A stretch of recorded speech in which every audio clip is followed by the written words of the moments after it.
بسم اللہ الرحمن الرحیم۔ شروع کرتا ہوں اللہ کے پاک نام سے جو بہت بڑا مہربان نہایت رہنے والا ہے۔ دوستو، بہنوں، بھائیو، بزرگوں، السلام علیکم ورحمۃ اللہ وبرکاتہ۔ ہم اپنے اسلامی چینل میں، اسلامک ہسٹری کے اس چینل میں ہم بیان کر رہے ہیں دولت عثمانیہ کی آج 69 نمبر قسط ہے، 69 نمبر۔ دوستو، صلح نامہ ارونا کو ہم اس میں آج بیان کر رہے ہیں۔ صلح نامہ ارونا،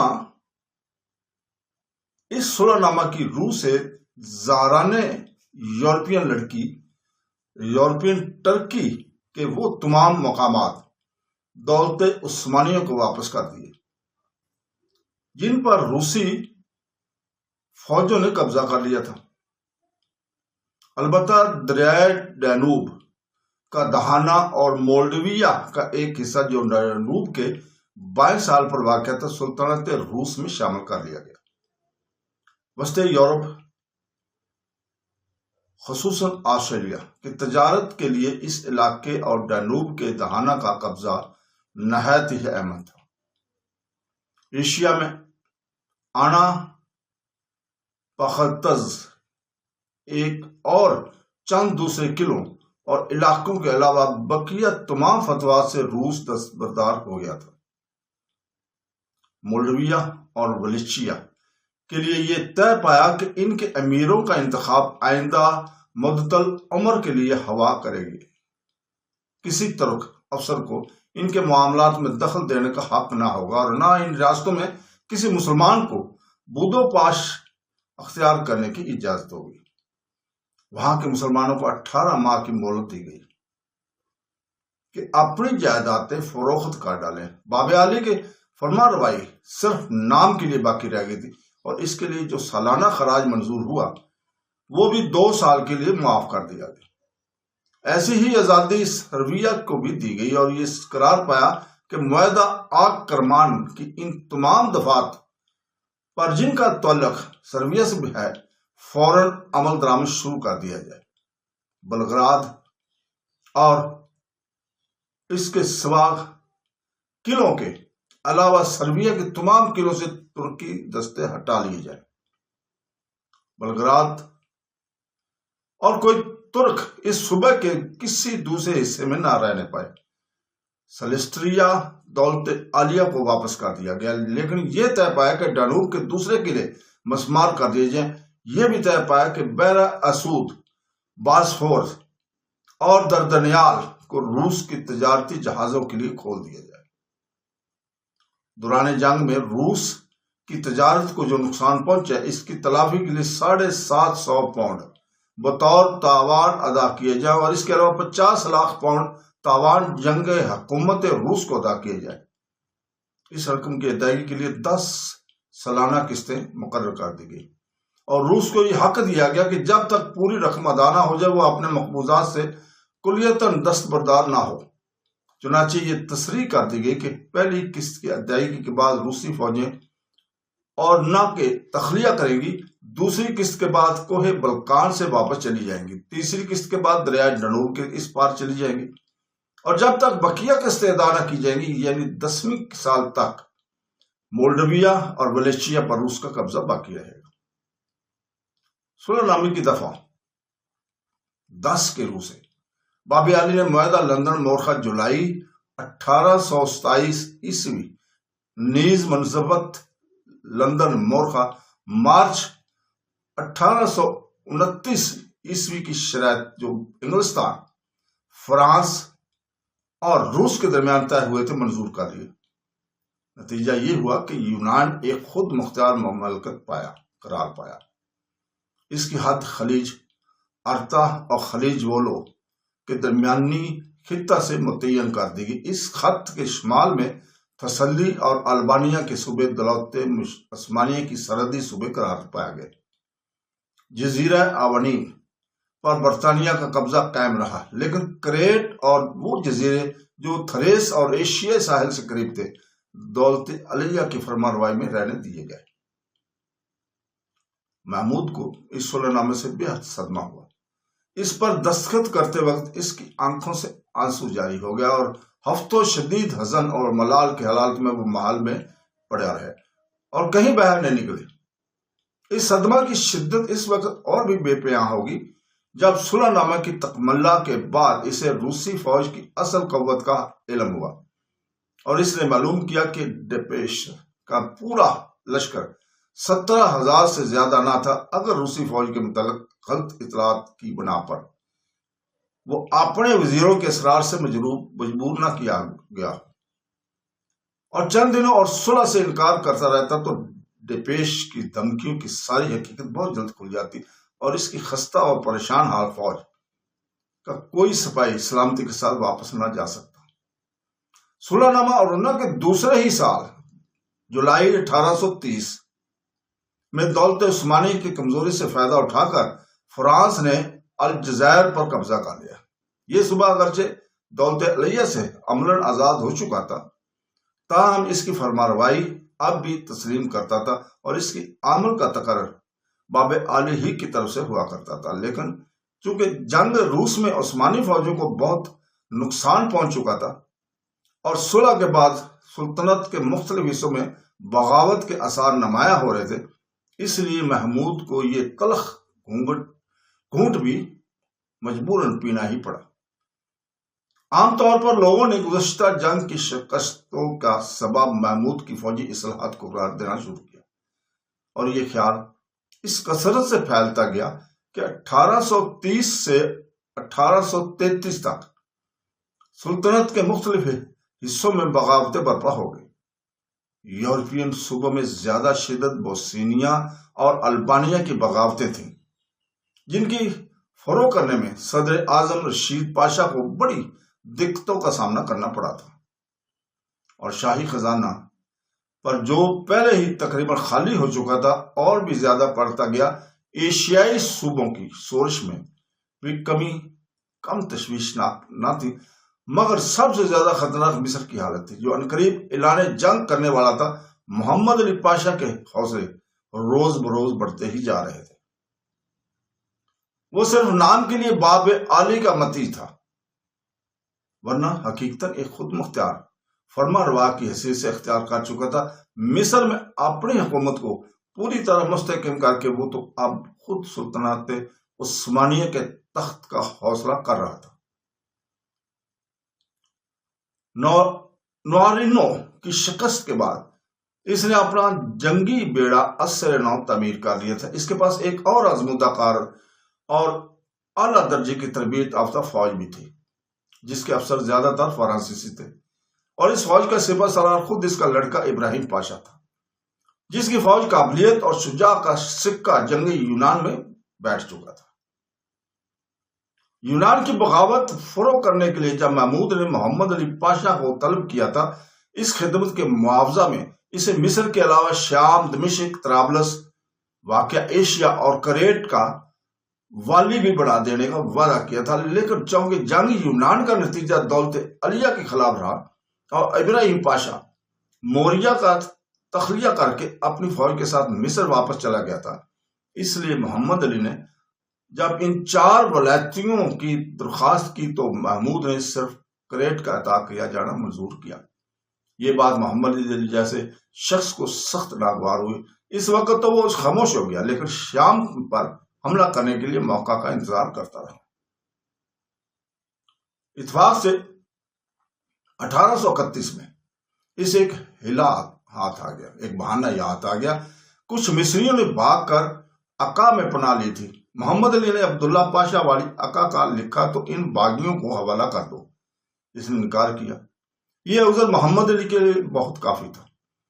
فوراً ایک زبردست فوج ابراہیم پاشا کی سرگردگی میں روانہ کی گئی۔ ابراہیم پاشا نے شام میں داخل ہو کر سب سے پہلے عکا کا محاصرہ کر لیا، لیکن جب اس کی فتح میں دیر ہوئی تو کچھ فوج وہاں چھوڑ کر خود آگے بڑھ گیا اور یافا، غزہ اور بیت المقدس پر یکے بعد دیگر قبضہ کر لیا۔ 28 مئی 1832 کو عکا بھی فتح ہو گیا اور 15 جون کو ابراہیم نے دمشق پر بھی قبضہ کر لیا۔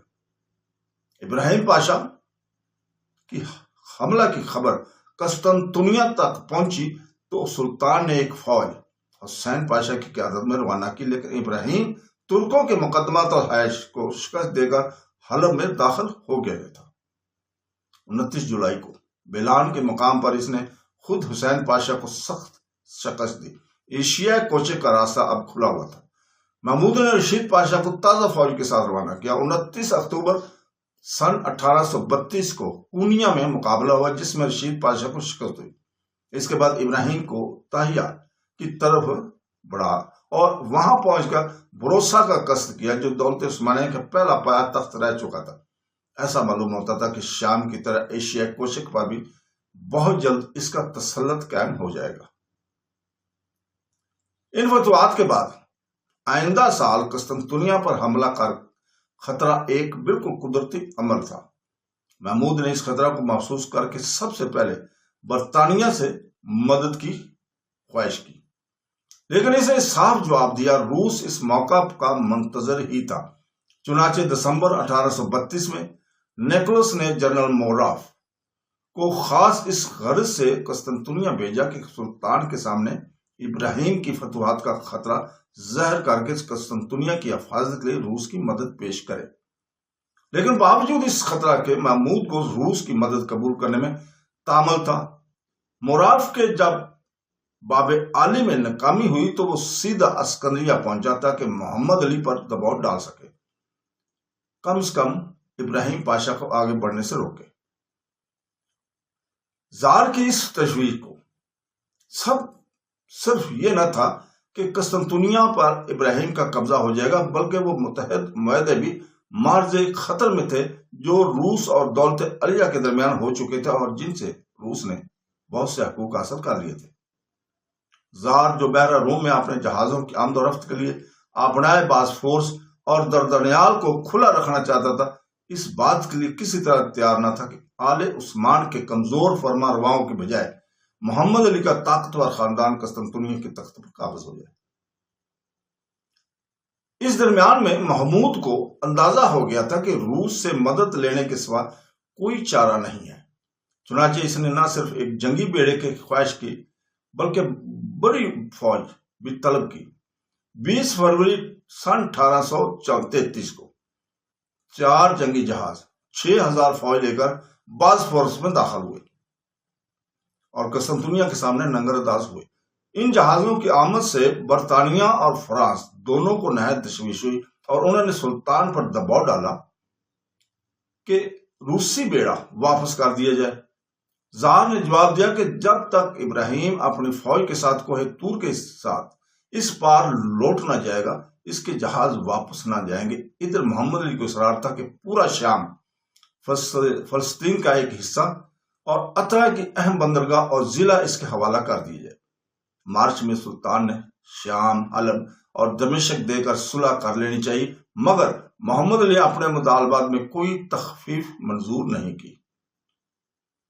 مجبوراً محمود نے ایک دوسرا جنگی بیڑا اور بڑی فوج روس سے طلب کی۔ 5 اپریل کو 12,000 روسی فوج سکوت تریمی کے قریب اتری۔ یہ دیکھ کر انگلستان اور فرانس کی پریشانی اور بھی زیادہ بڑھی، کیونکہ قسطنطنیہ میں روسی اقتدار کا قائم ہو جانا ان کے مسئلہ کے سراسر خلاف تھا۔ چنانچہ انہوں نے محمد علی اور محمود دونوں پر صلح کے لیے پھر دباؤ ڈالنا شروع کیا اور اب کی بار اپنی کوششوں میں کامیاب رہے۔ 8 اپریل سن 1833 کو باب علی اور محمد پاشا کے درمیان کوتاہیہ میں ایک معاہدہ ہوا، جس کی روح سے محمد علی کے تمام مطالبات منظور کر لیے گئے۔ 10 مئی کو سلطان نے ایک فرمان کے ذریعے مصر اور کریٹ کے علاوہ بیت المقدس، طرابلس، حلب، دمشق اور ادنا کی حکومتیں بھی محمد علی کی عطا کی، یعنی تقریباً وہ تمام علاقے اس کو دے دیے گئے جنہیں سلطان سلیم اول کی فتوحات نے سلطنت عثمانی میں شامل کیا تھا۔ قسطنطنیہ کی حفاظت کے لیے اب روسی فوجوں کی ضرورت نہ تھی، لیکن ان کی واپسی سے قبل باب علی کو روس کے ساتھ ایک جارحانہ اور مدافعانہ معاہدہ کرنا پڑا، جو معاہدہ خونکارا سکا سی 8 جولائی 1833 کے نام سے مشہور ہے۔ اس معاہدہ سے اس معاہدہ سے روس کو دولت علیہ کے اندرونی معاملات میں مداخلت کرنے کا ایک قانونی ہیلا ہاتھ آ گیا تھا۔ اس کی ایک نہایت اہم خفیہ دفعہ یہ تھی کہ روس کے مطالبہ پر دردنیال دوسرے ملکوں کی جنگی بیڑوں کے لیے بند کر دیا جائے گا۔ روس کی جنگی جہازوں کو باسفورس اور دردنیال سے گزرنے کی عام اجازت دی گئی۔ معاہدہ قطعیہ کے بعد صرف چند سال تک محمد علی سے صلح رہی۔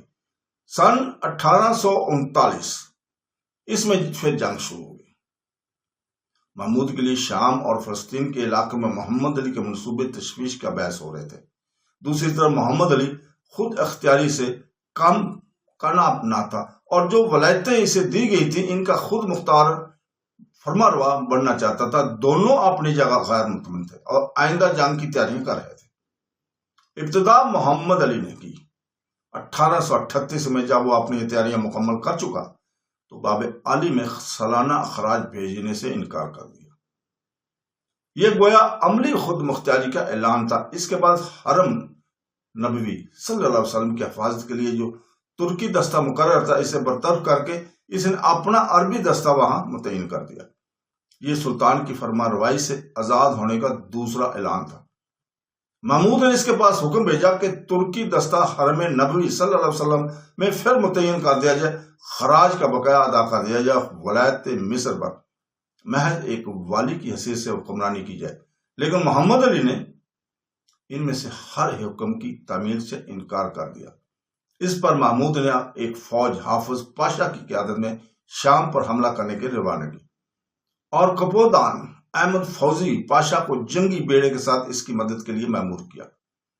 25 جون سن 1839 کو کنزیب کے مقام پر حافظ پاشا اور ابراہیم پاشا کا مقابلہ ہوا۔ اسماعیلی فوج کے پورے دستے جن کی غدار افسر محمد علی سے رشوت لے چکے تھے جنگ کے درمیان ہی میں دشمن سے جا ملے۔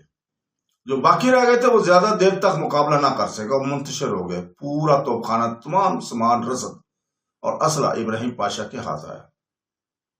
عثمانی بیڑے کی سرگزشت اس سے بھی زیادہ افسوسناک اور عبرت انگیز تھی۔ بجائے اس کے کہ احمد فوزی پاشا شام پہنچ کر حافظ پاشا کی مدد کرتا، وہ اپنے جہازوں کو لیے ہوئے سیدھا اسکندریہ چلا گیا اور وہاں 13 جولائی کو پورا بیڑا محمد علی کے حوالے کر دیا۔ غداری کی ایسی حیرت انگیز مثال تاریخ میں شاید ہی مل سکے گی۔ لیکن قبل اس کے کہ ان واقعات کو اطلاع اس تک پہنچے، 1 جولائی 1839 کو محمود اپنی زندگی کے آخری مرحلے سے فارغ ہو چکا تھا۔ موت کے دستگیری نے ان روح فرسا حادثات کے صدمہ سے بچا لیا۔ انانیہ حکومت کو ہاتھ میں لینے کے بعد سے زندگی کے آخری لمحہ تک محمود کو گوناگوں مشکلات اور مصائب کا سامنا کرنا پڑا تھا۔ غیروں سے زیادہ اپنوں نے دشمنی کی تھی اور مخالفت کا کوئی دکیا اٹھانا نہ رکھا تھا، لیکن سلطنت کی خدمت اور اصلاح کا فرض جو اس نے اپنے لیے مقرر کر لیا تھا، اس کی انجام دہی سے تمام مصیبتوں اور مخالفت کے باوجود وہ کسی وقت بھی غافل نہ رہا تھا۔ اصلاحات کی جو اسکیم اس نے مرتب کی تھی، اس پر لڑائیوں اور بغاوتوں کی کثرت سے اس کے حیات میں پوری طرح عمل درآمد نہ ہو سکا، اور یہ کام اس کے فرزند و جانشین سلطان عبد الحمید خان کے لیے متفق رہا۔ تاہم جن اصلاحات کو وہ جاری کر سکا وہ بھی اپنی اہمیت اور ہمگیری کے لحاظ سے ایسی ہیں کہ اس کا نام کو بقایا دوام کے سند دے چکی ہے۔ محمود کا سب سے بڑا کارنامہ ینیچری کا استحصال ہے، جس کا ذکر ہم پہلے کر چکے ہیں۔ ینیچری صرف فوجی اصلاحات کے مخالف نہ تھے، بلکہ وہ ہر قسم کی اصلاحات کو بری نظر سے دیکھتے تھے، کیونکہ موجودہ نظام کو ابتری ہی انہیں اپنا فائدہ دکھائی دیتا تھا۔ برخلاف اس کے محمود پر یہ حقیقت پوری طرح روشن ہو چکی تھی کہ جب تک حکومت کے ہر شعبہ میں بنیادی اصلاحات جاری نہ ہوں، سلطنت عثمانیہ روز بروز تباہی اور بربادی سے قریب ہوتی جائے گی۔ یہی یقین تھا جس نے اصلاحات کی جاری کرنے میں اس قدر بنا دیا تھا۔ جو شخص اس کی نکتہ چینی پر مخالفت کرتا اسے سخت سزا دی جاتی تھی۔ یکتاشی اور درویش ینیچری کے شروع سے حامی تھے۔ ینیچری کی طرح یہ لوگ بھی اصلاحات کے مخالف تھے۔ ان کے استحصال کے بعد درویشوں نے اپنے مذہبی اثر سے قسطنطنیہ کے باشندوں کو ابارنے کی کوشش کی کہ محمود نے اس فرقہ کو خلاف قانون قرار دے کر جلا وطن کر دیا اور ان کے تقیوں کو برباد کر ڈالا۔ بختاشیوں کے 3 بڑے بڑے پیشوا شرعی فتویٰ کی بنا پر قتل کر دیے گئے تھے۔ دوستو، بہنوں، بھائیوں، بزرگوں، ہم اس کے بعد اگلی قسط انشاءاللہ تعالی 70 نمبر قسط میں بیان کریں گے۔ اس وقت تک اجازت، اللہ حافظ۔